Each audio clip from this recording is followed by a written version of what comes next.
Ladies and gentlemen, welcome to episode 37 of the Brighter Horizons podcast. Today we're going to be talking about honesty, which includes two categories, being honest to everybody else and honest to yourself. Because an honest man is a man. He who is not honest is not a man. That's all I can say about it. So stick around. We got a lot of information for you guys, and hopefully we'll change your life. Without further ado, let's jump into it. You know, I wanted to actually rephrase what you said earlier. This is a quote I thought of off of my dome. Maybe somebody else said Off the top of the dome. But I think I thought of this. Okay. But my quote was, "A man who is not of his word is no man at all." Damn, son. But I would modify it to say human. Because I think that everybody should be honest, not just man. Valid. Yeah. Valid. Inclusive to all genders. See? Fair. You're welcome. So what exactly does it mean to be an honest person? And the definition that I would give it is an honest person is somebody who is sincere and trustworthy. Those are the words I would use for it, because I think that obviously the trustworthy part makes sense, right? Like, you can't really be trustworthy if you're lying. But the sincere part is also important, because you could be telling the truth for underhanded reasons. I think that telling the truth solely for the fact that it's the right thing to do is a critical point, right? If you're somebody who casts aside the value of honesty when it comes to personal gain, which a lot of people do, then it's not true honesty, and you're not really an honest person, You know, right? there's a quote. I didn't want to use it this early, but I guess we might as well because we're getting into it. But the quote is, "Honesty without kindness is brutality, and kindness without honesty is manipulation." And Wait, hold on. Say that one more time. honesty without kindness is brutality, Okay. and kindness without honesty is manipulation. So being nice okay. to people while lying is manipulation, which I think is very interesting, because oftentimes we believe our lying to be just because it makes somebody else feel better. But I guess it's a big ethical question. Do you think that it's okay to lie to people if you think it'll make them feel better? I think it depends on the situation. Yeah. Because if it's something minor, like, oh, I did something wrong, but if I tell them the truth, it could hurt them, then it's bad. And you know, the biggest example of this is in a relationship. Yeah, Right? One absolutely. big thing is trust. Majority of people can't get into intimate relationships these days because there's such a lack of trust. People are so dishonest. People lie, people cheat, people steal, people do all these sorts of things these days, especially with technology being as advanced as it is, right? You could cheat with the click of a thumb. That's how easy it is nowadays, right? So if, for example, somebody in a relationship violates the other person's trust and doesn't want to tell them because it'll hurt their feelings, now that is pure manipulation and cowardice at the same time. That's the worst combination of things. Not only did you do something wrong, but you're too afraid to own up to your own actions. Yeah. That's one of the worst things in this world. If you make a mistake, own up to it. And we're going to talk about that later, because that's a critical part of being honest Absolutely. to yourself, right? But in a relationship, it is key that you are honest with the other party. That's why most people struggle, right? Because A, you are not yourself in the relationship because you're trying to put up some sort of face to try and, Precisely. portray yourself a certain way. But that's not being honest to you or the person you're trying to get into a relationship with. And the other thing is, obviously, people do things and don't tell the truth about it. So I say, unless somebody's life is at risk or there's some major thing about how they feel that you could change by lying to them, I would say for the most part, honesty is the best policy. You know, it's interesting because you brought up the relationship thing, and literally that's why I love that quote so much. Because if you think about what you said, literally by that person being kind without telling the other person about the things that they've done, they are manipulating that person in the other relationship. Exactly. And making them seem like they're in a happy relationship when they're not. That's it's- terrible. That's yeah. actually so bad if you really think I'd about say that's why I think, especially in today's world with people being so two-faced, I think that's why so many people are afraid to get into relationships, because they've seen the outcome of so many people. But what I've found is you need to learn that others' dishonesty doesn't affect you. But other people choosing to be dishonest, they're choosing their own path of action. But that has nothing to do with you. If somebody chooses to be dishonest, it's their choice, right? Whatever the reason, they chose it.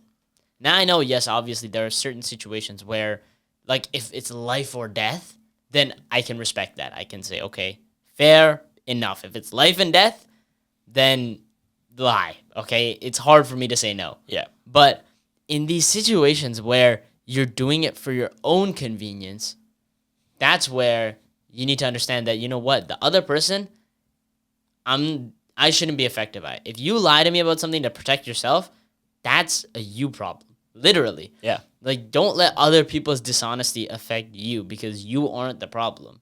They are. Precisely. And being honest to everyone else is a critical quality that everyone should have. You know why? It builds credibility and trust in the rest of the world. Like, their faith in you is dramatically increased if you're an honest person. Yeah. And that credibility is extremely self-serving, obviously, because number one, if you're an entrepreneur, more people are likely to do business with you. You know from a fact, especially even in our personal experiences, you never want to do business with people you don't trust, right? Because then you never really know what's going on, and it leads to more stress, more distrust, and then eventually resentment between the two parties, or worse, complete separation of the business.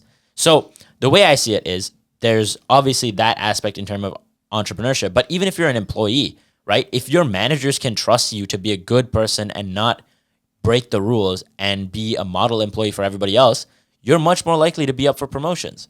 So A, being honest is self-serving, but B, it is extremely helpful to everybody else to know that who they're talking to, who they're friends with, is real. That the person they're talking to is not a facade. The person they're talking to isn't lying to their face or spreading rumors about them behind their back. And that's why I think that friendship, especially between like bros, is such a big deal, right? We have 5 or 6 friends that we've known for decades. That's how most guy friendships go. And it starts over the most superficial things. But the truth is, I'd say guys are very upfront about who they are and what they want to do, especially when it comes to talking to other dudes, right? We're like, oh, I'm interested in this. And if you guys click, you click. Just like that. Then you're friends forever. It could be over the most random thing ever. Literally, me and Eric, my best friend, me and him are best friends. Why? Because he made a joke about Hercules fighting Jesus in our humanities class. Not even joking. That one joke was enough for us to be best friends for like 7 or 8 years now. Been a long time, right? So when you're real with people, it allows them to build a genuine connection with you. So you know you're making real friends, and they know that they have someone they can trust in you. So when they have a problem, they go to you, and you can talk it out with them, be there for them, and that's how you build truly strong friendships. And I think, trust is an aspect that's really lacking in today's world. And it was what you said about how your effect on them is more than you can imagine, right? Because if you think about it, as humans, and especially when you're younger, this goes out to more of the younger audience, because as you're learning the way the world works, the people around you have far more influence on you, right? By the time, you're in your 30s, 40s, once you're like an adult and you've kind of like, you're starting to figure things out, it's a lot easier to, or I guess effects have already taken place, right? So the minor events that 1 or 2 people have aren't as impactful. But definitely, I'd still say that big things can still happen to older people. It's not like that. But I'd say on average, more young people will feel the effects of distrust and dishonesty early on. So we all create this perception of the world based on the events that happen around us, right? So if you grow up in a really nice lifestyle, you see the world as a very nice place.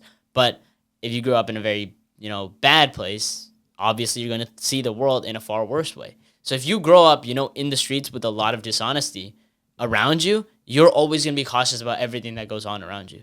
But if you grow up in a very trusting area, you're going to be very trusting to all the people around you. So you have to realize that you're an environment for other people, right? You have an effect on other people. Yeah. And you can choose whether you want to have a dishonest effect or an honest effect on the people around you. And I'd suggest that you pick the honest one, right? Because by being honest, not only are you doing good to others, you're doing good by yourself, right? You have morals and things that you believe you should uphold. And by being honest, I think you do. Because deep down, I don't think that people really like to lie. I think I know there's stuff like pathological liars, but I believe that deep down in our hearts, we want to tell the truth. It's just that a lot of the time we're too afraid to. Like, we're too fearful of the effects that'll happen if we tell the truth. I'd say for the most part, yes, that is true. But then again, as always, there are bad apples that, people do things for their own benefit. But for the most part, I'd say the average citizen certainly wants to be honest and do the right thing. But they value self-preservation over everything. So if it means lying to people around them or cheating in some way, shape, or form, they're willing to do that if it meets their ends. I completely agree, but I think that those people actually just have misguided ends. I believe that, when people lie for their own good, they're not actually, they don't actually know what is their own good. So I'll give you an example. Like, I saw this video of Simon Sinek, and he was talking about honesty. And he's on this podcast, and they're talking about it. And then he says that honesty doesn't always have to happen in the moment. So he tells a story about how one of his friends asked him to go to a play that she was in. And he talks about how it was the worst play he ever watched. It was unbearable. Every second of it was terrible. And if she had not been in it, he would have walked out of the theater. But after the show, she's super pumped up on adrenaline and emotion. And she's like, oh, how did you like it? How did you like it? And he doesn't lie. He's obviously, everyone lies at some point. But he tries his best to not lie at all. So what he says is, I really liked seeing you up there. I've never, really seen you perform like that. I really loved seeing you up there. And he kept talking about how his experience was good because she was there.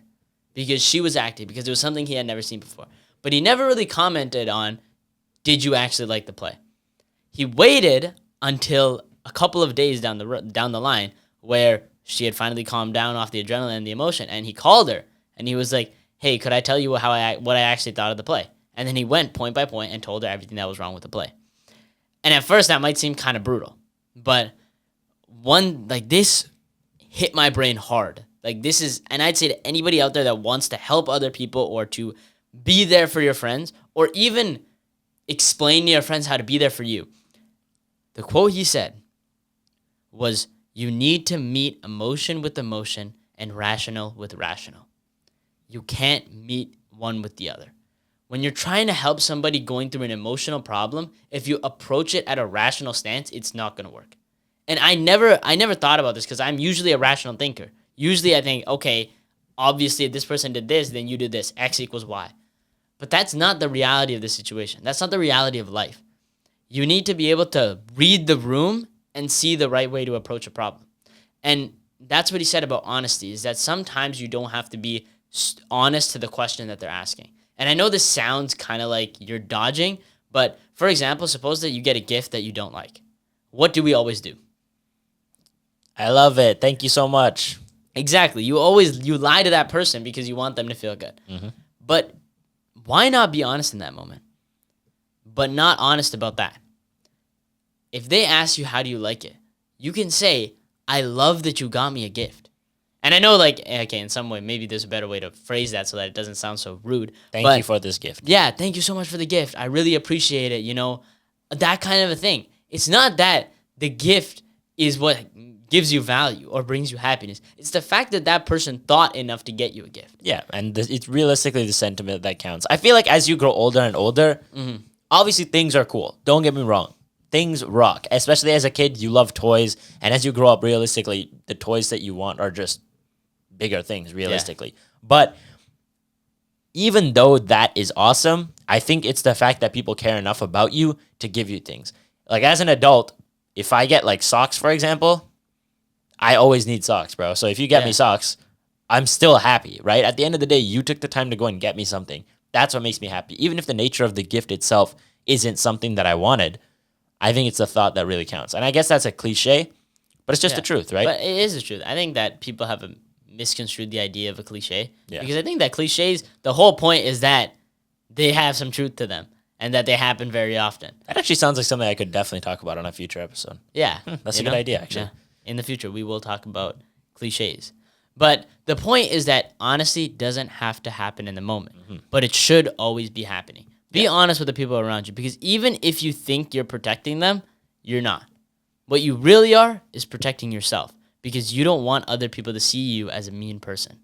But in doing that, you're hiding who you really are. And down the line, I'm willing to bet you that that's going to turn out worse for you. 100%. And when I was looking at good people who represent honesty, one person that came to mind was Jordan Peterson, especially because we don't talk about him a lot on this podcast, or at least as much as I think we should. He's a guy who really talks about the mind, how it works, and how people, act. He's like a guy who really studies behavior. So when I saw that he had a talk about honesty, I went through it and I watched it. And I watched a couple videos because he's done several interviews on the topic. But he said one thing that really resonated with me, and it was his opening statement in this video. He said, one characteristic about telling the truth is understanding that you may not always know the truth. So you may not, you technically will never know, or actually that's not true. You won't know 100% of the time that this is true, but you can promise yourself that you will never lie. I can tell you a fact or a statement. I may not know it's 1000% true, but I'm pretty sure it's true. Therefore, I am 100% sure I'm not lying. Yeah. But I could also tell you the sky is red. That is 1000% a lie, right? There is no basis in fact for that statement. And I myself know it's a lie, right? Whereas I may not know certain statements are true. So you can tell certain statements with ambiguity that you don't know are true or false. But if you purposely tell somebody something that isn't true, you violated a code. Yeah. Right? And that's really important because I think, like you said, telling the truth can be uncomfortable, right? If you have to approach somebody and tell them you didn't like their show, you didn't like their gift, or something that they put effort into, it can suck, right? But he also said that there's this thing called the hypothesis of telling the truth. That's just the way he described it, but I like to give it a label because I think that helps you remember it. So the hypothesis is telling the truth as strictly as possible in every scenario will lead to the best outcome, even if it's not what I wanted. Okay? Now, the reason why this is critical is because you may want a certain outcome. You may want certain things to play out in a certain way. But what if that's not the best way? You don't really know what the best outcome is, do you? You just assume based on your experience that this is what I want to happen. Yeah. I'll give you a really, really good example of this because this was the story that he told to hit the point home. He talked about Socrates. Now, everybody knows that Socrates was a philosopher in Athens, okay? And he spread a lot of information to the youth of Athens talking about, do you really believe in God? Which that statement alone is a crime back then because very, very religious, right? Everyone believes in the gods. Everyone believes in religion. So to have someone question that because they're such a logical thinker was a crime. And what Socrates did was he lived his life as a very honest man, as somebody who tried to follow his ethics at all times. And eventually, the government of Athens at the time got really sick of him corrupting the youth, pretty much by telling them, hey, God doesn't exist. So they got really tired of that, and they said, how do we get rid of this guy? Well, we can set an execution date for him. So they set the execution date 6 months in advance. They did that so that Socrates had time to talk to his disciples and leave Athens within the 6 months if he wanted to escape with his life. So Socrates talked to his boys and was like, yo, I'm about to be executed in 6 months. What do I do? Everybody said you should flee. And at first, Socrates agreed as well. But then after a couple days, he decided to reflect and talk to his consciousness. Now, in his writings, he refers to his consciousness as like an actual entity, somebody he conversed with frequently to ask, is this decision the right one? So he sat with his consciousness for a bit and said, hey, I want to run because I don't want to die. And his consciousness told him, don't run. And at first he couldn't wrap his head around that concept. But then he thought, I am old. I've lived my whole life as an honest man, doing the right thing. And now I'm being told that this is the right thing to do. Even though it means death, this is the right thing to do. So what does he do? He stays in Athens for the 6 months and goes to his execution date. He goes and stands in front of the jury. And in fact, we have transcripts from 2 different perspectives of this trial, which is crazy. Oh, wow, really? So in this trial, Socrates realizes I have a chance to live my last 6 months, like before the trial. He has a chance to live his life the way he wants to. He gets to say goodbye to his relatives, be an honest man, and not run away. So he does that. He says goodbye to people. He continues to spread the word of logic and philosophy until his 6 months are up, and he gets sent into court. In court, you'd assume this guy would accept his fate and just die.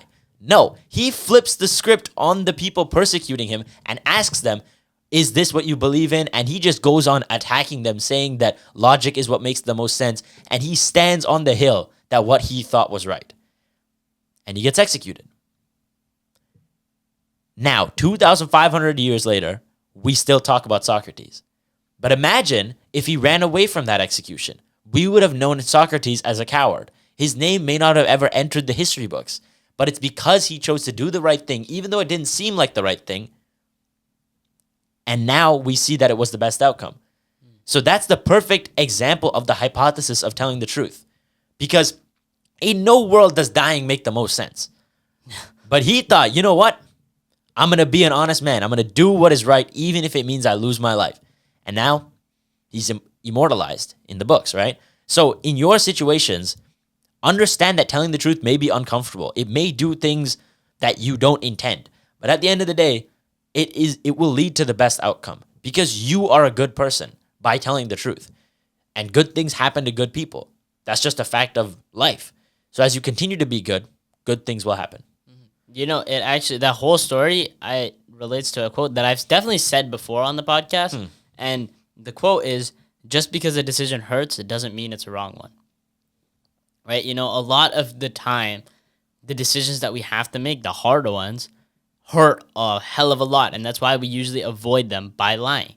We run from them because we're afraid of how much pain it's going to cause. But I think by doing that, we inevitably just cause ourselves more pain. And I think everybody knows this. It's the idea of getting wrapped up in a lie that keeps getting bigger and bigger and bigger. Everybody knows about the snowball effect, where you lie about one thing, so you have to lie about the next and the next and the next. And in the end, a small thing that could have been avoided becomes something so huge, right?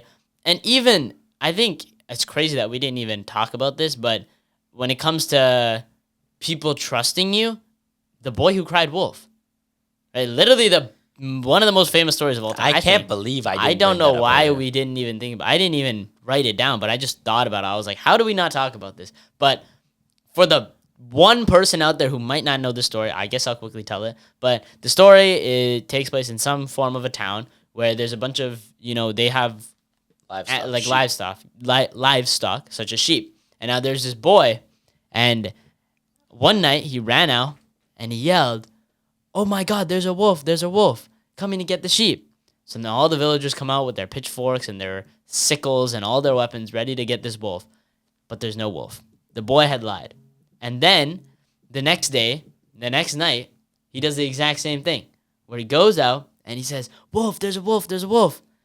All the villagers come out, pitchforks and sickles in hand, no wolf. The third day, the boy goes out, and actually, a wolf does show up. And he says, "Wolf, wolf, wolf." But nobody comes out. No pitchforks, no sickles. And the wolf feeds on the sheep. And maybe the boy. I actually don't know if that's He what it eats is. the boy. Well, yeah, the wolf eats the boy. The point was that the boy told lie after lie and created distrust between him and the villagers. So when you actually need help, nobody's really there for you. Or there for him, I guess. But to those of you out there, if you keep continuously lying to the people around you, they are not going to be there for you. And usually the truth hurts. That's reality. The truth will hurt. But in the long run, it heals. Lies may not hurt in the moment, but in the long run will hurt a hell of a lot more. Right? I think that being honest at the specific point in time is extremely important. Don't lie to get out of pain. Just because a decision hurts doesn't mean it's the wrong one. I just realized that 99% of human suffering can be boiled down to one problem. The attempt to escape an immediate problem by creating a prolonged one in the future. Yeah. But Absolutely, if you yeah. take the suffering in the moment, the future becomes very bright. Yeah. Because if you think about it, you just said that lying in the moment is good, but down the line it creates problems for you. Slow growth, like built from the ground up, builds character, while fast growth built in an instant creates ego. All these different things about instantaneous growth are just scams that don't build any character. And also, look at suffer now, play later versus playing now, suffering later. Right? You prolong your suffering just so that you can enjoy a couple years of your life early on. But if you just sit down, buckle down, and work hard right now, you can enjoy a lot later. Right? That's just a crazy topic. I just realized covers pretty much all of life. But it's just that humans have a fear of pain, which is, it's normal, right? You're not alone in facing the fear of pain. Everybody is scared of it. You know, there's no shame in feeling fear. That's one thing that I've really learned is that a lot of the time people feel ashamed that they're scared of things or of problems that are to come. They run away from it. But there's a couple quotes I would actually use here. One quote that comes from Chris Williamson, or I don't know if he said it, but I heard it from him, is that if you fake bravery in the moment, that is bravery, right? Faking bravery when you're scared is bravery. So in these moments where you're afraid, you just need to take a leap, which seems like so much easier said than done, right? But that's the reality of the situation is that it's okay to be afraid, but it's not okay to be a coward, right? It's okay to fear the outcome of a situation, but it's not okay to do nothing about it, right? Sometimes there are going to be scary situations, but sometimes you have to face them head on. And I think that lying is the biggest way that we avoid these situations. We avoid confrontations and the scary things by creating this illusion that they don't exist, right? And you constantly consider them to be problems later. There'll be a problem later. It'll be a problem later. And you keep pushing it off. It's like procrastination. Literally like what we talked about in the last episode. I was just about to say that. Yeah. By lying, you're just pushing this problem down the road. It's literally a snowball effect. Literally. You are pushing a snowball through the snow. And over time, two things are going to happen. One, it's going to get a hell of a lot bigger. And two, it's going to be a hell of a lot harder to push. As time goes on, these lies become heavier and heavier. Have you ever seen the analogy of holding the water cup? It's basically, imagine that all your pain and problems are in a cup of water. Or actually, wait, no, that's not really it. It's really, the situation is you have a cup of water. Hold it out in front of you. Okay, just hold it up. You want me to actually physically hold it? Well, I mean, it's not like you'll feel the effects, but the point is, after 1 minute, you'll be fine, right? Yeah. After an hour, your shoulder's probably going to start hurting. After a day, your arm will be completely numb and in pain. After a week, your arm's probably falling off, and after a year, you're dead. I don't know. But the point of the analogy is the longer that you hold on to something, the more it's going to hurt. So with these you can put the cup down. Did you ever have those like exercises where your teacher made like as a punishment for talking too much? She made like Miss Nats used to do this all the time. Shout out Miss Nats, absolute goat. I love her so much. But she used to make the whole class like put her hands up like this, and like you had to hold your hands up in the air, no matter what, and that's what everybody got for talking too much. What? Really? That's crazy. No, that used never to do that happened. all the time. It was crazy. Never did that. That sounds like torture. I mean, it's good for your delts, I guess. But I mean, yeah. But Free the workout, point baby. of the story was Yeah, that, yeah, nice side tangent. And be on but, the side tangent. yeah. But yes, continue. The point is, the longer that you hold on to something, the more it's gonna hurt. The more you lie about something, the bigger the problem's gonna be. In the moment, you always think that it's the best course of action. By lying, I'm sparing the other person problems. Yeah. But really, you just make it worse. That's the reality of the situation. Yeah. And, we've talked a lot about being honest with everyone else, but being honest with yourself is a critical part of life as well. And I think that I'd honestly argue that being honest with yourself is more important than being honest with everybody else. Quickly, before we move on to that, there's one more quote I wanted to say. Go for it. So for this, I saw this quote on Instagram, and I should shout out the account, but I don't remember where I got it.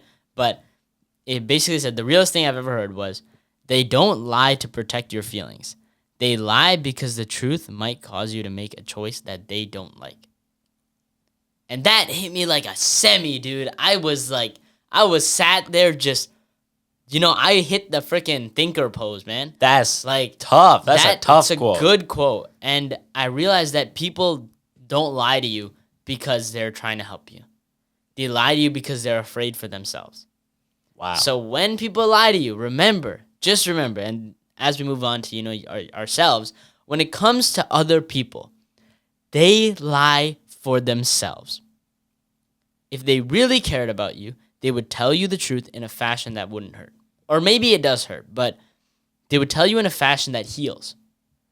It might cause you pain in the moment. It's like I want to say antibiotics, but I don't think they really do that. But you know how certain medicines, they hurt and then it gets better, right? It's like telling you the truth. It's going to hurt in the moment, but after that, it's going to make your life a hell of a lot better. I would have gone with something like surgery. Well, yeah, that too. But usually, You're right. Actually, you're completely right. It, I don't it know what else. hurts in the moment. I mean, they're cutting you open, but later No, but down you're the like line, under anesthesia, so like, does it really hurt? the recovery of like a couple months after that is agony, Well, I wouldn't know. So yeah, I guess, but you're just like constant bleeding and suffering pretty much. yeah, it doesn't sound great. But the point is that in the long run, it always ends up better to tell the truth. But Yeah. continuing on. 100%. I mean, truth is, most people lie for self-preservation. That's just a fact. And I think that if you believe that people lied for your sake, genuinely believe it, and in reality they were just doing it for themselves, I think that you're just a righteous person and you're just trying to be nice. But sometimes you have to see it for what it is and be honest with yourself that those people are not lying for you. They're lying for themselves. But now, moving on, being honest with yourself is critical because it allows you to change aspects of you that you may not have perceived as wrong initially, right? It allows you to grow as a person. If you believe you're perfect in every way and that, everything you do is justifiable, you hurt the people around you, and on top of that, you don't get better because you're not honest. You're not saying, hey, I can actually get better. Nope, I'm perfect. I'm fine the way I am. That's why I absolutely despise the people nowadays who talk about how amazing they are. That's what really bothers me. Like, I would say that online, you see it more characteristic in women than men, but I would still say that it appears in both, right? Like I said, there's always bad apples for either side. But, like, for example, when you watch, like, these dating shows and people go on there saying, I'm perfect the way I am, blah, blah, blah, blah, blah, and they list out all their attributes, but in reality, that sentence alone of saying, I'm perfect the way I am is your greatest flaw. Yeah. That's the worst Absolutely. thing anyone could say to me. I absolutely despise when people say I'm perfect.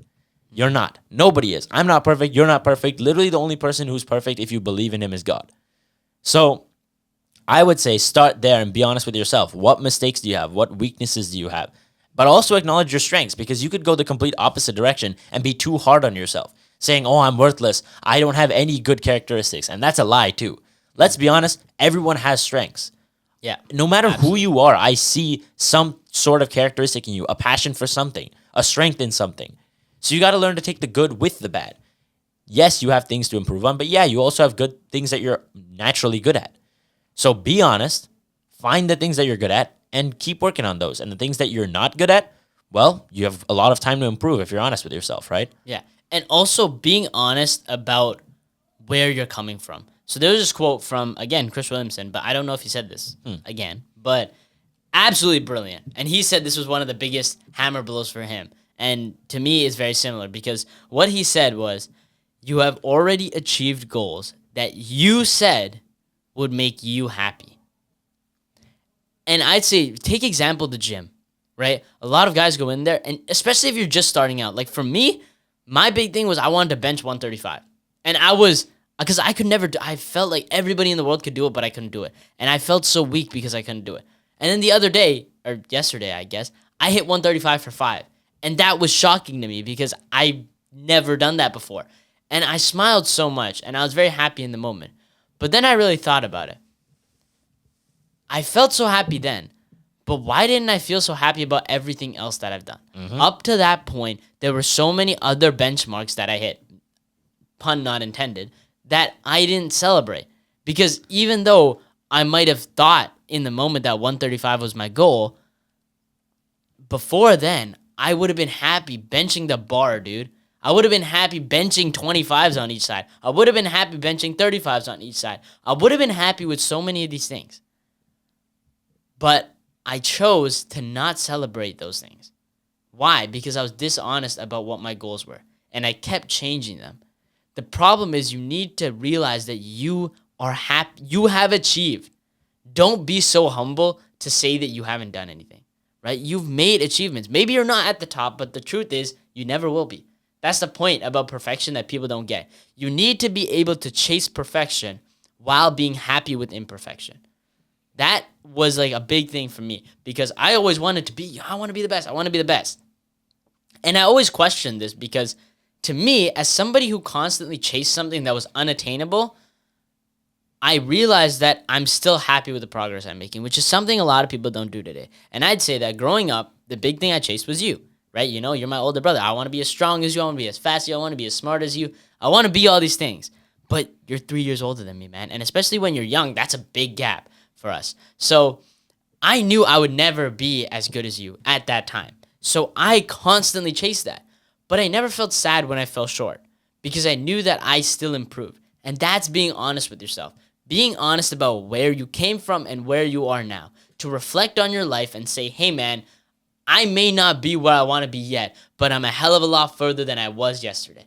And being happy about that, man. You are taking steps. Maybe you're not all the way there, but be honest about the accomplishments that you've made for yourself. 100%. That was an absolute banger of an analogy. Honestly, that was fantastic. But another example that I was thinking about that I saw it was funny. It was a kid's animated like video that I saw on my feed.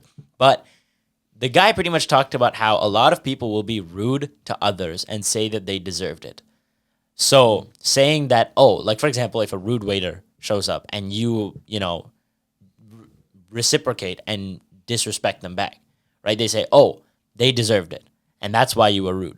But in actuality, the only reason that you were rude is just because you didn't have the self-control to act in In a kind way, basically. yeah, in a kind way, essentially, right? And then on top of that, the worst part about that interaction is you saying he or she deserved it. Nobody deserved to be treated that way, yourself included. You didn't deserve that malice from the other person.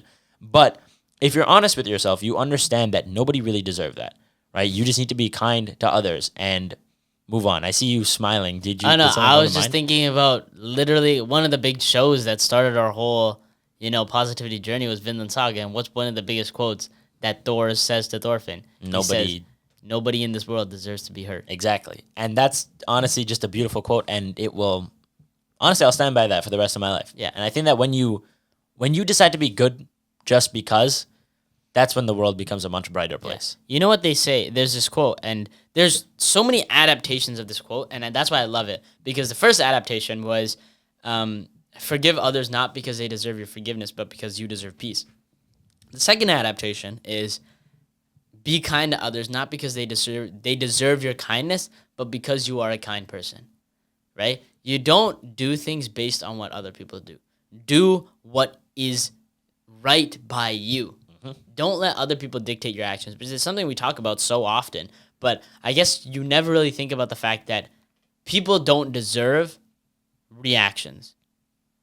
People just get the actions that you give.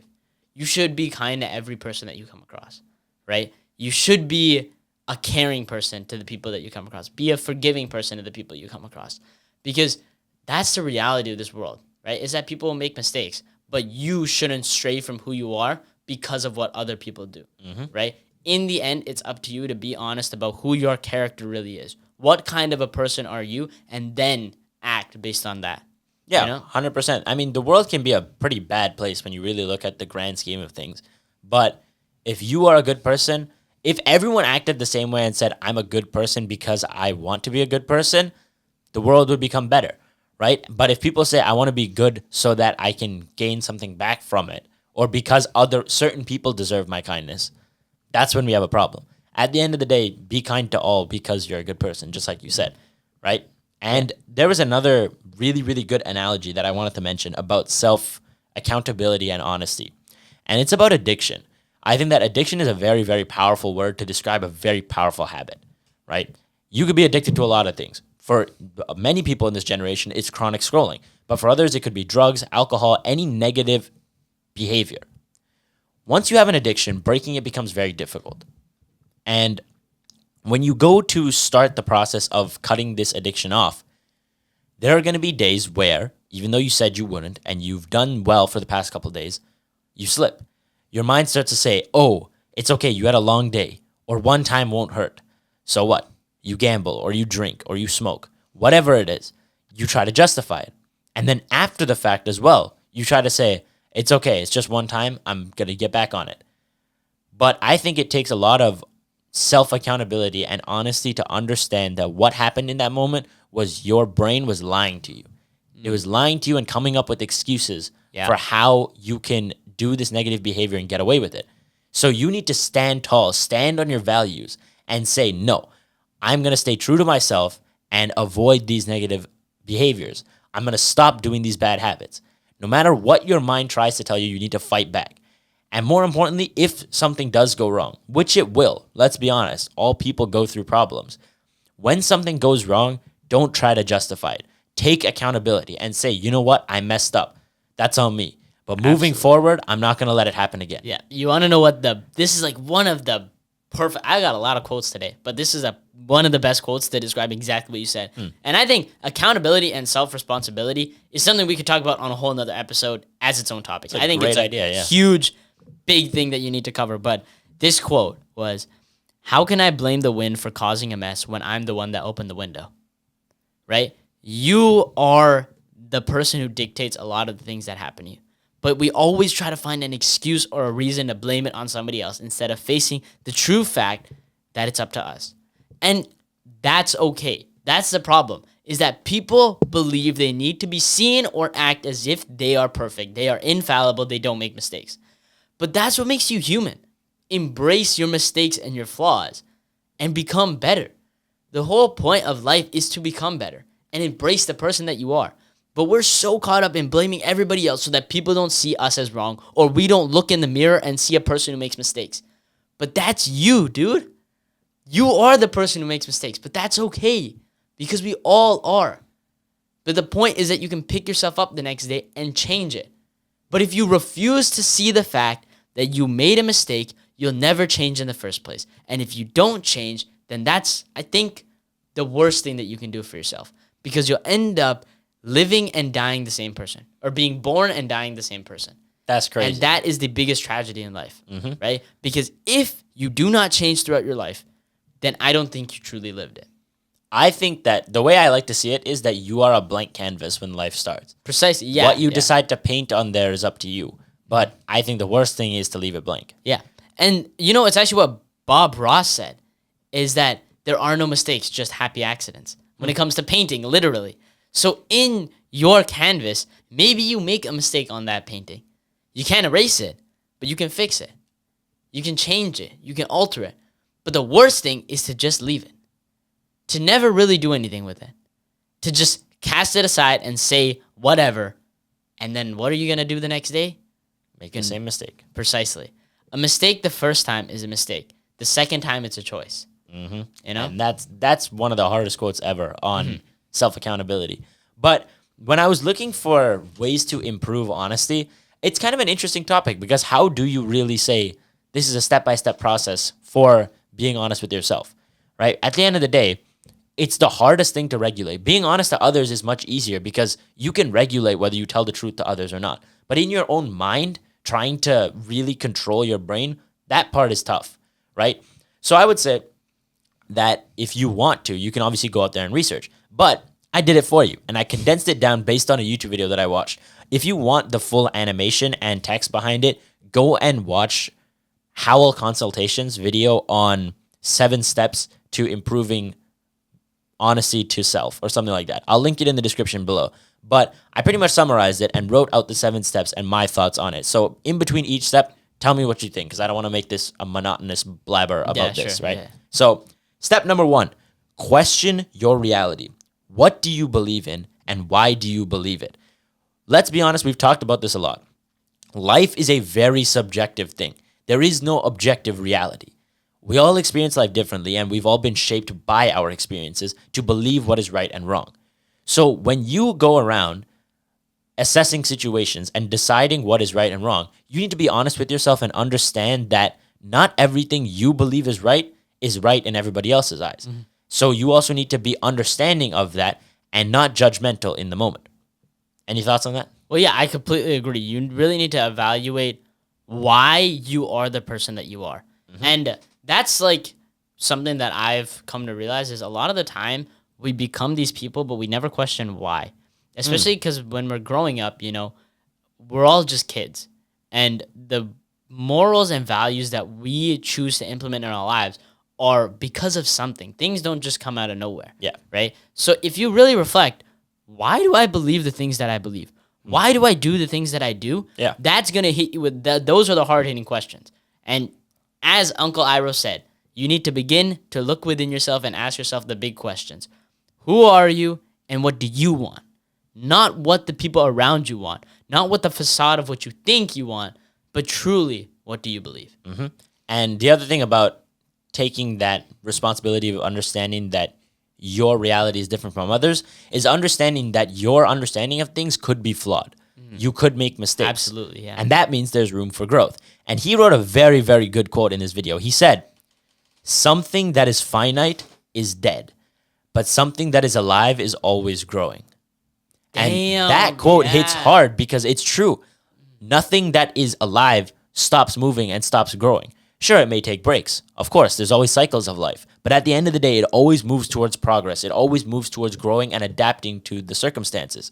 So you as a person have to understand that you will make mistakes. By accepting that, it gives you the opportunity to grow and get better. But if you foolishly say, "I'm perfect the way I am," that's when you die because there's no room for improvement anymore. Absolutely. So that was a hard-hitting quote that I figured I had to include in here. It just perfectly sums it up. So let's move on to step 2. Step 2 is self-assessment.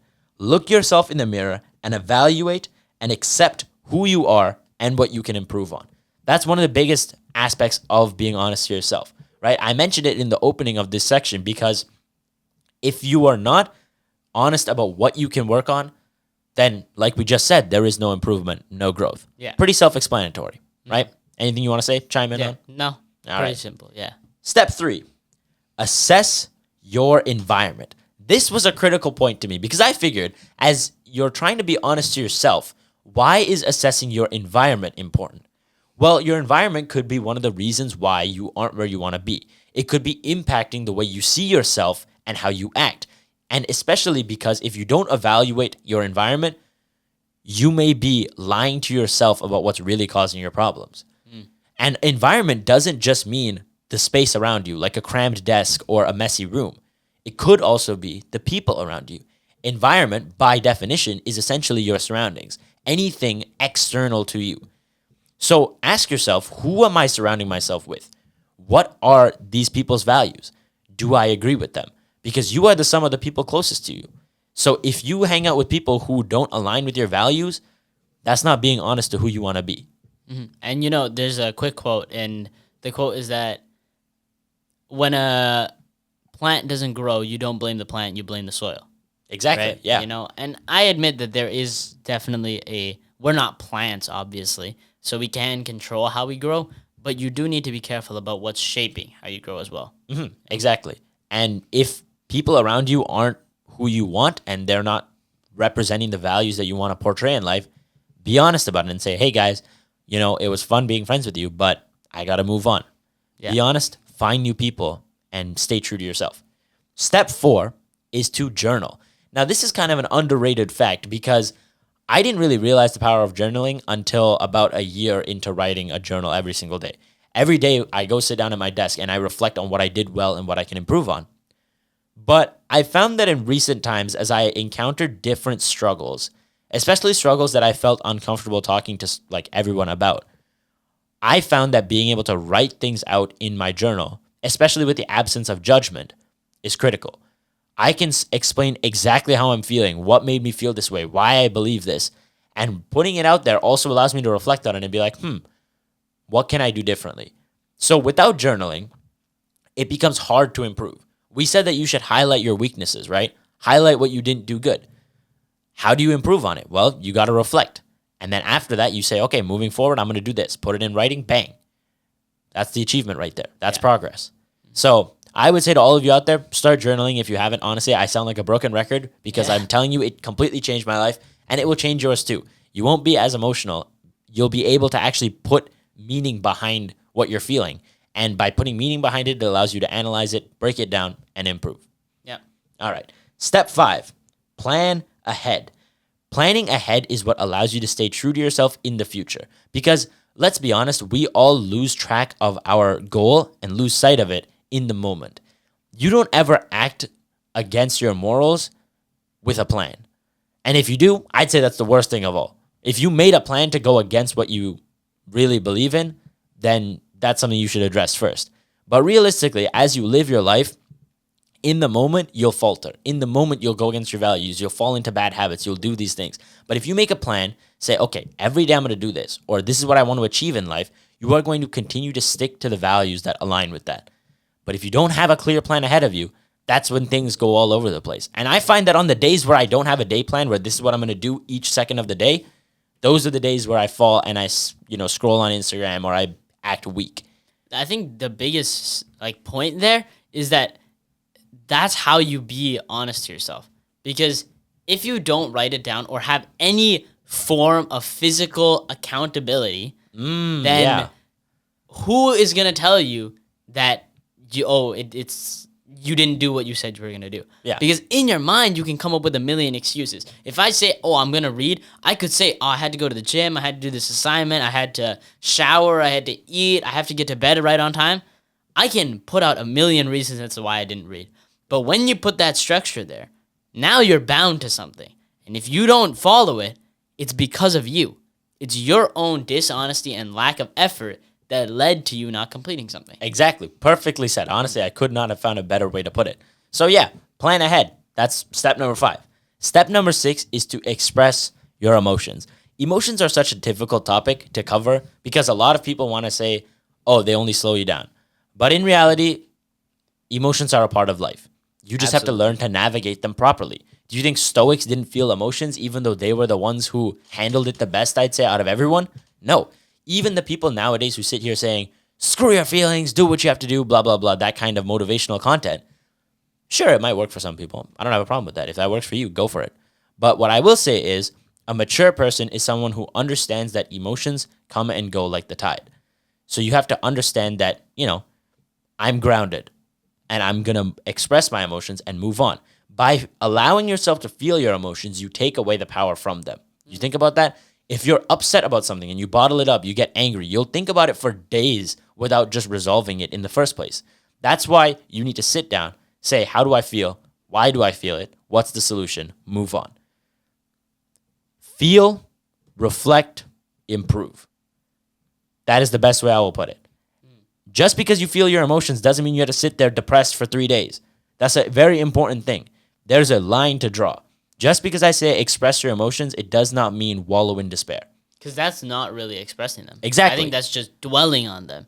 But bingo. You need to deal with them. That's the point. Is you need to be honest about your emotions. You can't sit there and just say, I feel this, I feel this, I feel this. You gotta say, I feel this, how do I fix it? And I'm not saying that, of course, when tragedy strikes, sometimes in the moment you can't really fix it like that. I'm not saying problems go away like that because life isn't that simple. It's easy for me to sit behind the camera and say, yeah, just talk about your problems and boom, they disappear. No, absolutely not. That's not how it works. But the point is when you express these emotions, these feelings, these problems, you need to deal with them next, right? Expression is a form of solution, I want to say, right? You can work through your problems by talking about them. But that's the point, is to recognize what they truly are. Be honest about what you're really feeling.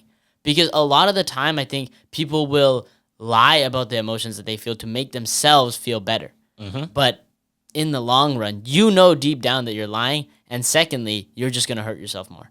Yeah, exactly. And that's why it's really critical to face them and get over them. Absolutely. That's how life goes. And it's a skill you got to have. You're going to feel emotions no matter what. Yeah. To those of you out there who are suppressing your emotions, I'm going to cap this section off. But the last thought I'll leave you with on that topic is what happens when your father or your mother or some person close to you passes away. How do you expect to deal with that situation if you haven't learned how to deal with your emotions? Are you going to bottle it up and be depressed and fall into alcoholism or something like that? I would suggest you learn how to deal with your emotions earlier on. And learning how to deal with them is not, I don't know what the good word for it is. Feminine, I guess. A lot of people... Emasculating. Yeah, I guess. That's what I would say, I guess. It's not that. The point is, a true man is mature about his emotions, understands that they exist, reflects on them, and moves on. Yeah, I think, especially with stoicism, is people don't realize that stoicism is a way of dealing with your emotions. Exactly. It's not avoiding them, right? The point is to recognize, yes, I have emotions, that yes, certain situations make me feel a certain way, but I choose how I react. That is a way of dealing with emotions. So when you read the great Stoics saying, don't act based on emotion, act based on logic, they recognize their emotion. Because by avoiding it, you inevitably act in emotion, right? The people that bottle up emotion the most are the people that have the greatest outbreaks, right? So if you really want to be this person who is logical and calm at every turn, deal with your emotions. Because if you don't, you're going to end up in a hell of a lot worse scenario than if you did. Exactly. And finally, step 7, we've reached our point of conclusion. Face your fears. That is a critical aspect in being true to yourself. You know why? Nobody is going to know what you're afraid of. Nobody. At the end of the day, the only person who has that inflection in your mind is you. You're the only person who can tell me, I'm afraid of this. And you're also the only person who can face and conquer those fears. So lying to yourself and pretending that they don't exist, or not facing them and running away from them, is exactly how you end up a coward for the rest of your life. The only way to truly escape your fear is to face it head on. Like Socrates, he didn't run, and he died, but it was still the best outcome. So to those of you out there who have fears, we all do. Whatever it is you're afraid of, put it into the light and fight it. Deal with it the best you can. And that is how you can be honest to yourself in 7 simple steps, which I will recap in point form. Step 1, question your reality. Step 2, self-assessment. Step 3, assess your environment. Step 4, journal. Step 5, plan ahead. Step 6, express your emotions. And step 7, face your fears. Now, you have a step-by-step process on how to be honest to yourself. And if you want to go and watch the video for more details, it's in the description below. But as always, be true to yourself. There is no life without truth. Actually, Jordan Peterson was the one who said, I think they had an interview with him titled, saying life without truth is hell. And I think that that's just the best way to describe it. So be an honest person because you are a good person. And with that, we wrap up episode 37 of the Brighter Horizon podcast. But before you go, you already know what time it is. It is time for Quote Of the week. Here. Quote of the week. If you act in truth, then the order you produce is good, regardless of how it may appear. That's from Jordan Peterson, and I believe he referenced Genesis in saying that quote. So remember that being honest may not always be easy. It may hurt. It may look like you're a bad person. But at the end of the day, being honest will lead to the best outcome. And that's exactly why you should do it. Thank you guys so much for sticking around to the end of episode 37 of the Brighter Horizons podcast. Make sure that you go out there and be honest, be true to yourself, and be true to other people. Because in the end, the truth is what heals the most. And with that, make sure you live an honest and positive life, y'all. Peace out.